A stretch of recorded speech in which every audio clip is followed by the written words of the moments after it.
More recently, Meta AI Research released a promptable segment anything model, SAM.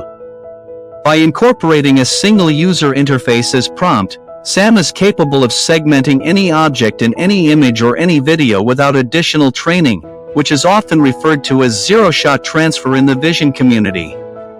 SAM is designed to generate a valid segmentation result for any prompt, where prompts can include foreground or background points, a rough box or mask, freeform text, or any other information indicating what to segment in an image. Without a doubt, the emergence of SAM will yield significant benefits for a wide array of practical image segmentation applications.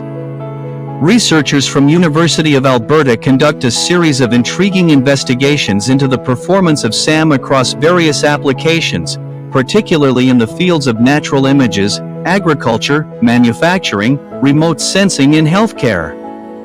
They analyze and discuss the benefits and limitations of SAM, while also presenting an outlook on its future development in segmentation tasks.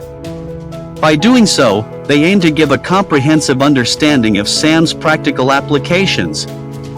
This work has been published in the 4th issue of Machine Intelligence Research in 2024.